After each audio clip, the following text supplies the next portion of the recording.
میری طرف دیکھیں، بک کو چھوڑ دیں، ابھی یاد ہو جائے گا۔ 3 دور ہے قرآن پاک کی حفاظت کے: عہد نبوی، عہد صدیقی، عہد عثمانی۔ حضور کے دور میں قرآن کی حفاظت کیسے ہوئی؟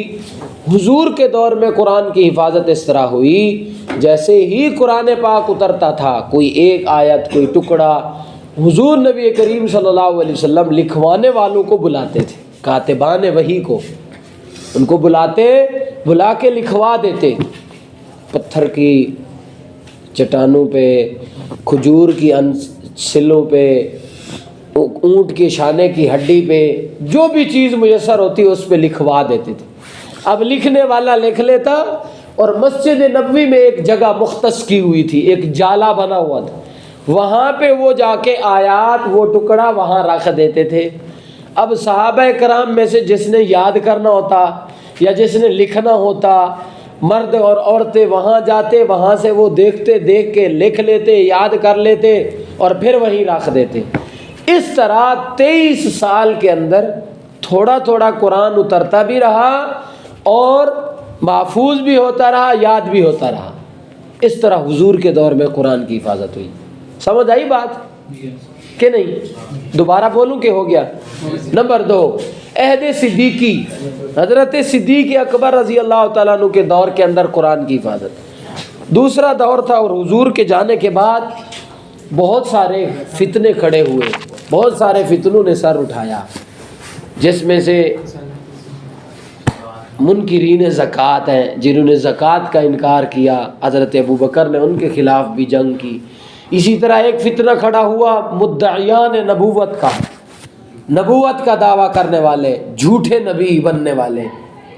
ان میں سے ایک مسیلمہ کذاب تھا، جس نے نبوت کا دعویٰ کیا کہ میں بھی نبی ہوں حضور کے بعد، اور حضور کی حدیث ہے کہ میرے بعد قیامت تک 30 جھوٹے نبوت کا دعویٰ کریں گے، لیکن میرے صحابہ، انا خاتم النبیین لا نبی بعدی، میں آخری نبی ہوں، میرے بعد کوئی نبی نہیں آئے گا۔ انا خاتم النبیین وانتم آخر الامم، میں آخری نبی ہوں اور تم آخری امت ہو۔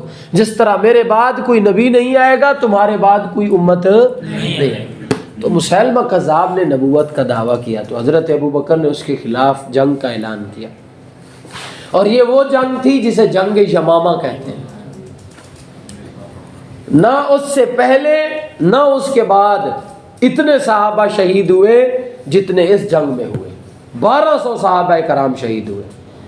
اور حضور نے بدر کے لوگوں کے لیے یہ اعلان کر دیا ہوا تھا کہ بدری اب جو مرضی کریں گے، ان کو اللہ تعالیٰ جنت میں بھیجیں گے، ان کا کوئی گناہ نہیں ہوگا۔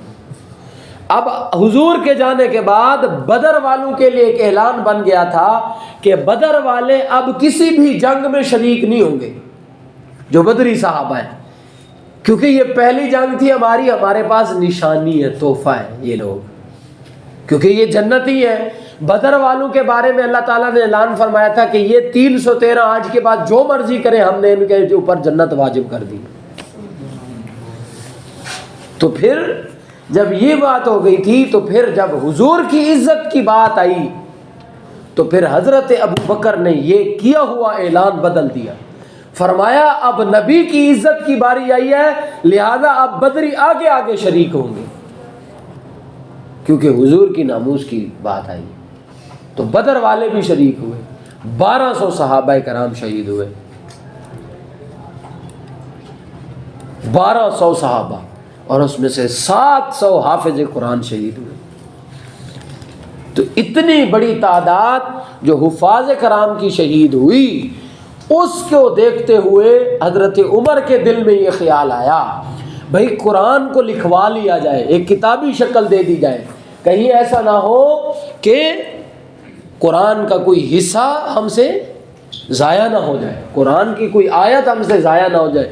جیسے ابھی 700 صحابہ شہید ہو گئے، تو انہوں نے حضرت ابوبکر سے فرمایا، تو حضرت ابوبکر صدیق رضی اللہ تعالیٰ عنہ نہیں مانے، بار بار اصرار کیا گیا، تو حضرت ابوبکر مانے، اور حضرت زید بن ثابت رضی اللہ تعالیٰ عنہ کو حکم دیا کہ قرآن کو جمع کرو جہاں جہاں بھی ہے اور اس کو ایک کتابی شکل دو. تو حضرت زید بن ثابت رضی اللہ تعالیٰ عنہ نے قرآن کو جمع کیا اور پھر ایک نسخے بنا کر کے جتنی بھی ریاستیں تھیں ان تمام ریاستوں کے اندر بھیجے. اس طرح حضرت ابو بکر کے دور میں قرآن کی حفاظت ہوئی. کلیئر ہے؟ تیسرا دور ہے حضرت عثمان کا، عہد عثمانی. حضرت عثمان کے دور میں مختصراً کہ جب حضرت عثمان کا زمانہ آیا اس وقت لوگ قرآن کو الگ الگ قرات پر پڑھتے تھے. جیسے ہمارے یہاں پنجابی ایک زبان ہے، لہجے الگ الگ ہیں. جھنگ والے الگ بولتے ہیں، لاہور والے الگ بولتے ہیں، پنڈ لاہور کے پنڈ جتنے ہیں ان میں الگ الگ لوگ بولتے ہیں. زبان ایک ہے.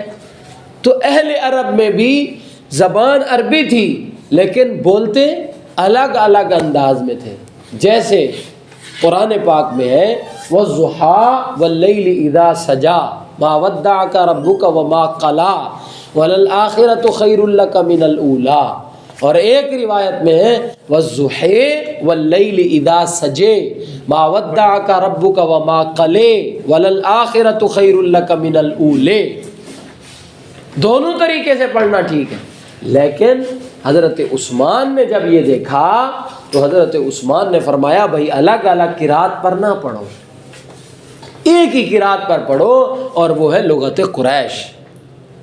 جتنے بھی نسخے تھے ان تمام نسخوں کو منگوا کر حضرت عثمان نے، اور ایک نسخہ حضرت حفصہ رضی اللہ تعالیٰ عنہ امہات المومنین کے پاس تھا، وہ منگوا کر کے پھر ان تمام نسخوں کو لغت قریش پر جمع کرنے اور لکھنے کے لیے حضرت زید بن ثابت سے فرمایا. انہوں نے اس کو لغت قریش پر لکھ کر پھر تمام ریاستوں کے اندر بھیج دیے. اور آج حضرت عثمان کے لغت قریش پر کروایا ہوا وہ نسخہ مدینے میں موجود ہے. الحمدللہ میں نے دیکھا ہے. ٹھیک ہے، میوزیم میں وہاں موجود ہے، لائبریری میں